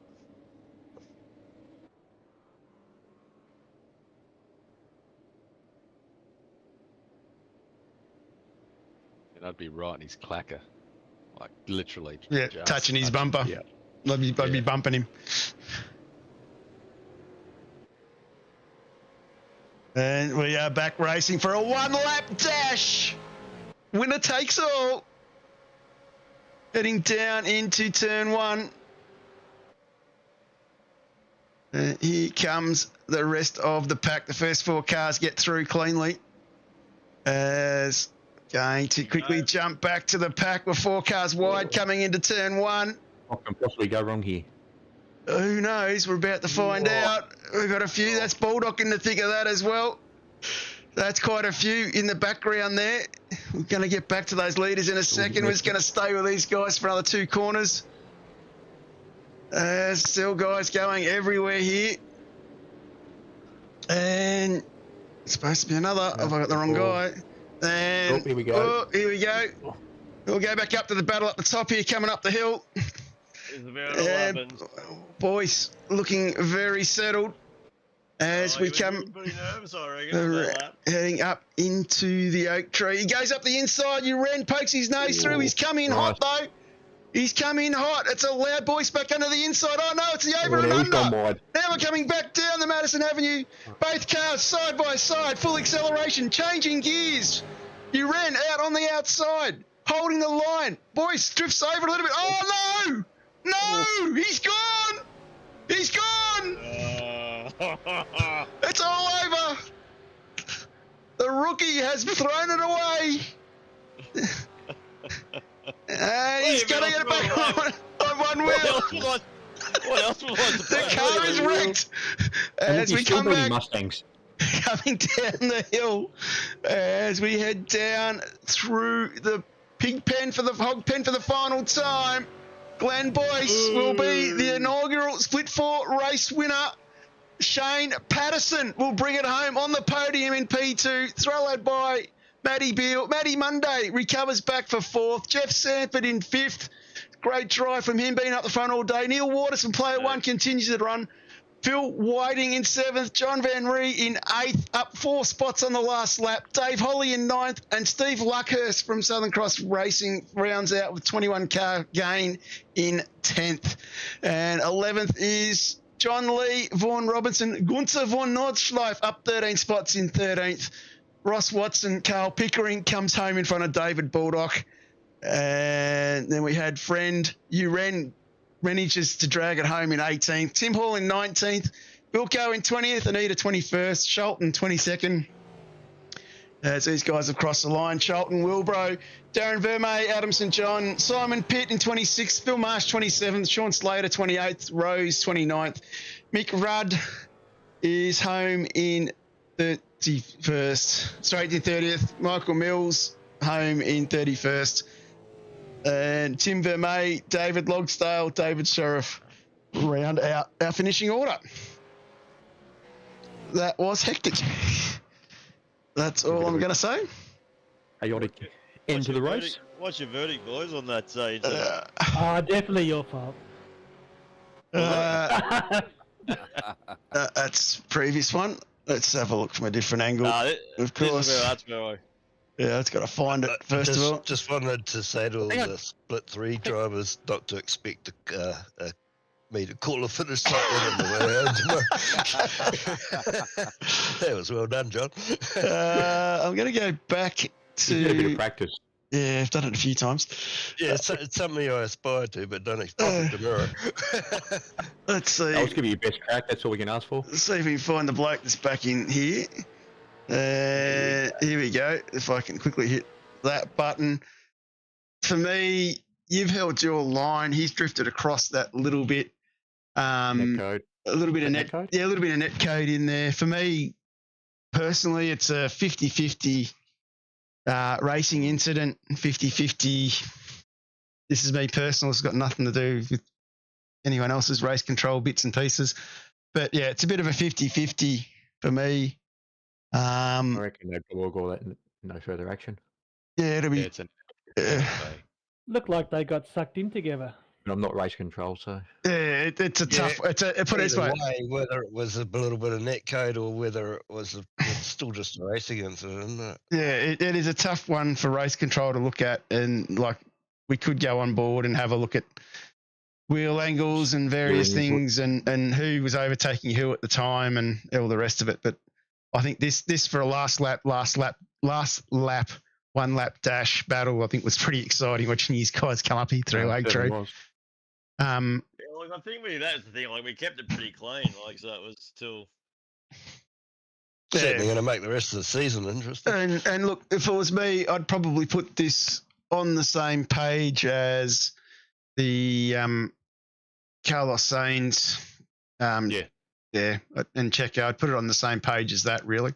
That's my opinion, but I'm not race control. They might look at this a bit harder and a bit longer and come up with something else. But yeah, when I watched the replay of that, like I don't at the moment. I was like, fuck, he's fucking taking me out. But watching it now, there was nothing. Yeah, well, he's come across a fair bit there, but I don't think he's deliberately. I don't think he's deliberately done it. I think if anything, he's probably tried to come across hoping he might get a bit of side draft. That's probably about it, really. I don't think it's still going in the memory bank. Don't worry about that. From someone who's been racing for a while from Split 1, like it's definitely a racing incident. But we all know that there are issues with netcode. Do you need to go that close to each other? No.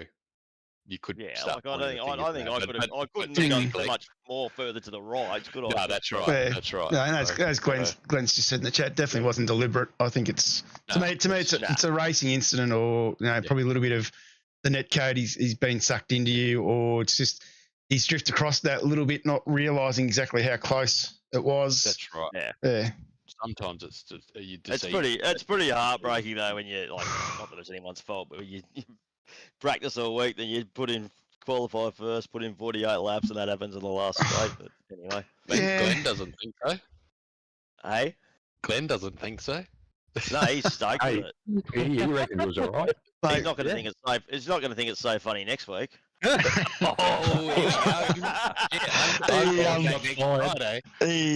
think what I'm pretty excited for is Patto. With the doors open next week. Don't worry about that. What I'm excited to see is Patto and Matty Beale on the podium as well. Well done. Yep. And the other one that's good to see is old Matty Monday starting to show a bit of his old form again. Well, I've actually done more laps this season than I did in the last 2 seasons in total. So it's good. I think it makes a difference, doesn't it? Yeah, it does. Anyway. I think it's going to be a good season. I think if that's a precursor to what we're in for the season, I think we are in for a ripper. That's probably round 2. Done. Well done, Glenn. Great job, mate. I'll send you a Christmas card.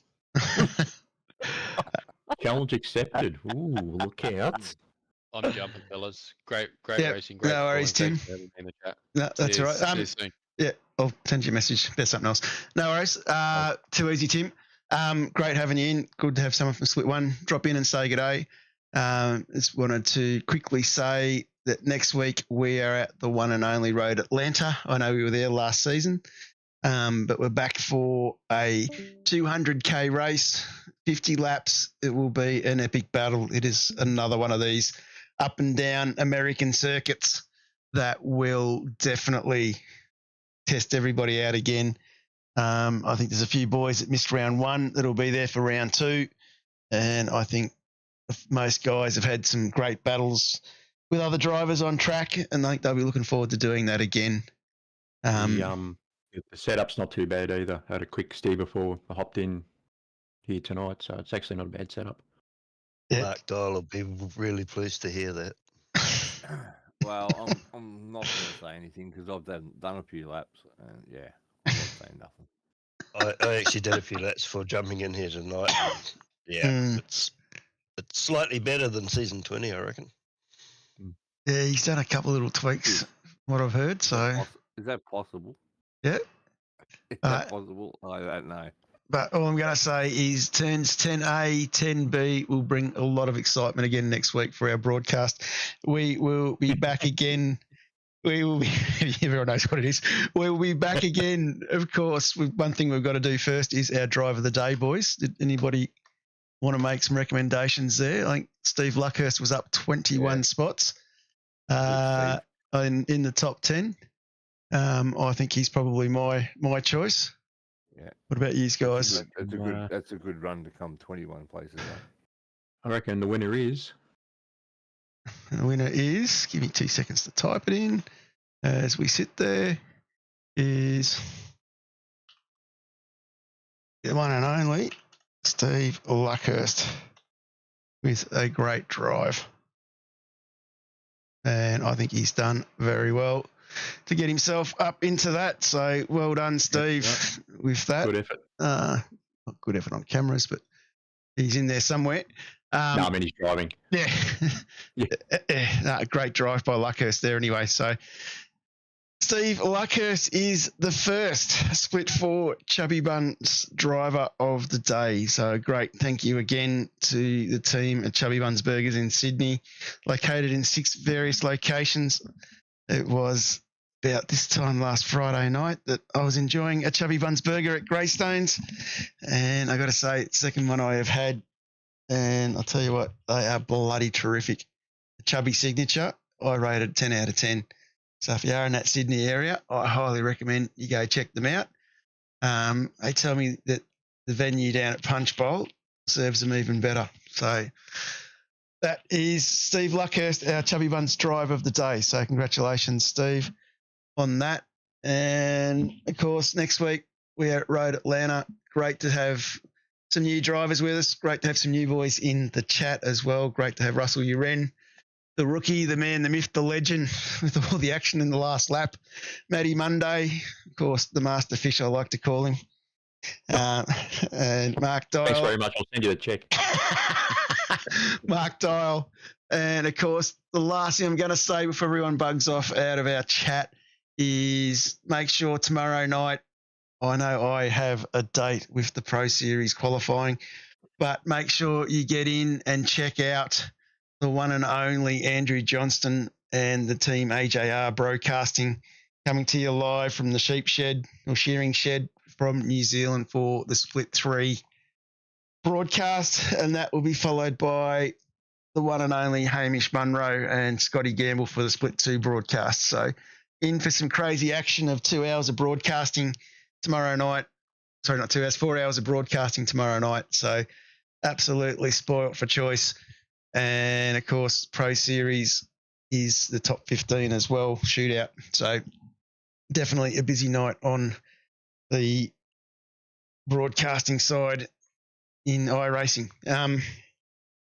Huge thanks to boys for you guys, of course, being in the chat. I did mention you, didn't I, Zippy, as well, coming in. Always bring a wealth of knowledge to the group, which is greatly appreciated. And on that note, a huge thank you as well to, I think there's 25 years there now, but it was up above 40 at some stage, to everybody that jumped in the chat and commented and got involved. It's what these guys watching that makes it all worth doing. And to the guys that are watching it for the first time, for the new boys, hope you enjoyed it. And we'll be back again next week at 9 o'clock to do it all again. Thanks for watching. Thanks, John. See you, mate. See you, John. See you guys. Yeah, thanks, John. Cheers for that. Introducing the RaceKraft PT1, custom-built full chassis racing simulator.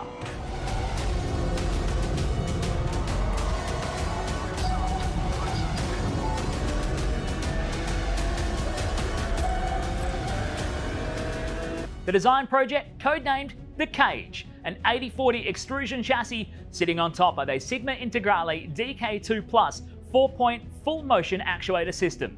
No compromises in the cockpit of the PT1 simulator. To maximize the experience, we start with the 49-inch ultra-wide monitor for the greatest field of view in a small footprint of the simulator, down to the SimuCube wheelbase that's tucked up and behind the monitors with SimCore extensions to get things out of the driving area. Everything is connected to a Cube Controls GTX steering wheel with the built-in dash and all the extra button functions available at your fingertips. Driving through the Raceworks S1 pedals, the potentiometer throttle and the 2 hydraulic pedals for brake and clutch ensures you maximize the feel underfoot, and seating yourself into an OMP HTER bucket racing seat with OMP belts connected to a G-belt tensioner to provide that extra feeling and the heightened experience while you're driving. Additional interfaces and accessories in the PT1, we have twin butt kickers, one on either side of the OMP seat, as well as a Jinx sequential shifter, the SimPush Race Logic timer to the left-hand side, a RaceKraft built-in WinSim kit with Philips Hue lighting and a built-in soundbar, plus the OMP side net to finish off the experience in the PT1. The RaceKraft PT1, build number 1, the ultimate in sim racing experience, combining the best products in the market with the passionate, no compromise approach that goes beyond racing simulation.